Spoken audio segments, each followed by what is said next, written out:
I should say that there is...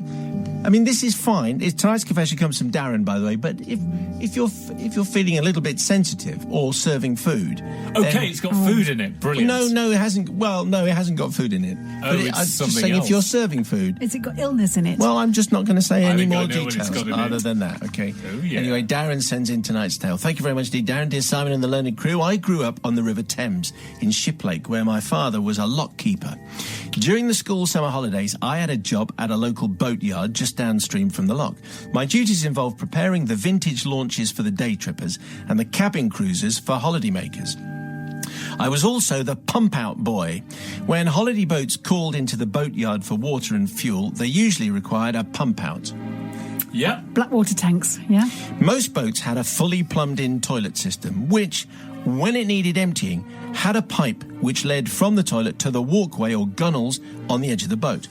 My job was to pump out, while the holidaymakers usually either visited the yard shop or the pub next door. This task involved turning on the vacuum pump on the huge tank at the rear of the yard, then dragging the hose a couple of inches in diameter down the 50 yards or so through the yard and down the pontoon to the boat. This is a big job he has to do. After climbing on board, I would unscrew the brass cap in the walkway and plug the large valve into the hole. Once I could hear the vacuum had reached full pressure, I would slowly operate the large lever and the coupling would make a complete... What could possibly go wrong here? Nothing. Complete airtight seal in the hole and the pump would start to do its work. Obviously, I've taken out an awful lot, by the way, already. Paragraphs of detail about the pump and what is pumping. This hot summer day, a large cruiser pulled in on the pontoon at 1:45. My lunchtime, you should know, is 1 o'clock. 10 or so men and women jumped off and asked for a pump out. Well, my lunchtime was beckoning and I thought I had to hurry. They all headed off to the shop for ice creams and that kind of thing, while I started the pump out. I ran up the yard, turned the pump on and quickly dragged the hose back to the boat. I climbed on board, opened the first valve, and once the pressure was up, I yanked the lever open and there was a whoosh up the pipe. Flush and rinse, and the first loo was done in record time. I made it sound quite fine, this one. Yeah. I then slid down the gunnels and repeated the same rapid operation on the second loo. By this time, I had to hurry because the holidaymakers were beginning to wander back down the pontoon. So I clambered over the boat to the far side away from the bank and started unscrewing the third cap. For the third time, I slammed the valve into the hole, and with the vacuum at full pressure, I yanked the valve open again.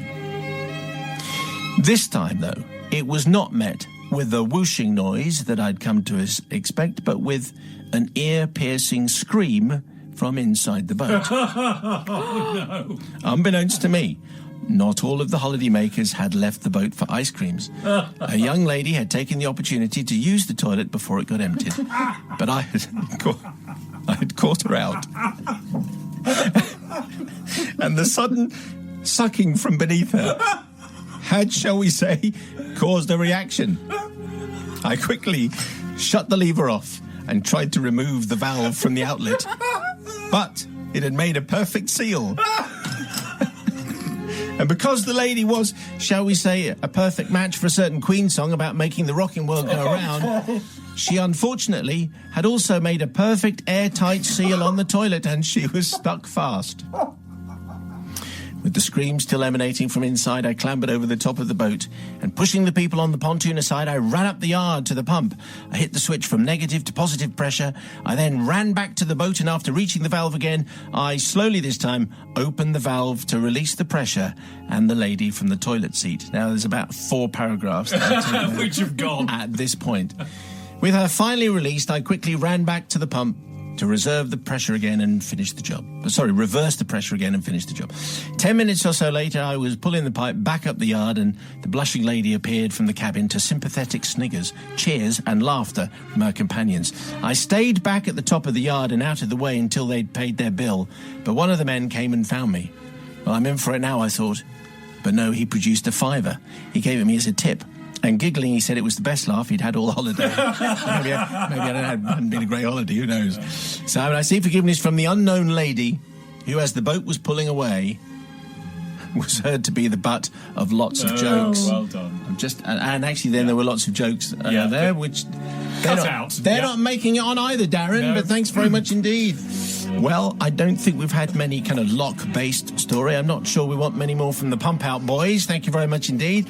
Let's see what Sister Bobby from the Priory makes of that. Well, I'm familiar with such systems because if you have an RV or if you have any kind of boat, it's, emptying your black water tanks takes a machine, a big sucking machine.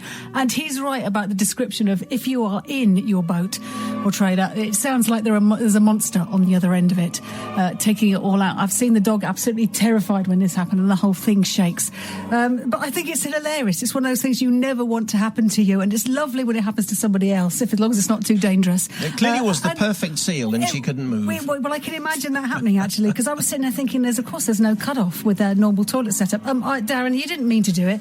It was a complete accident. I mean, perhaps next time you should give a warning, like all clear, down below in the ad. Could have been. That could be useful. I'm just saying, but actually, look, no harm was really done, was it? Well, everyone seemed to have a laugh about it. Quick response. You're forgiven, Darren. Yeah. What do you think, Matt? All clear. I love this story. This has brightened my day. Here's the point, though. I am going to think that these couples, I think someone had a row on the boat, because why else would they have left her on the boat?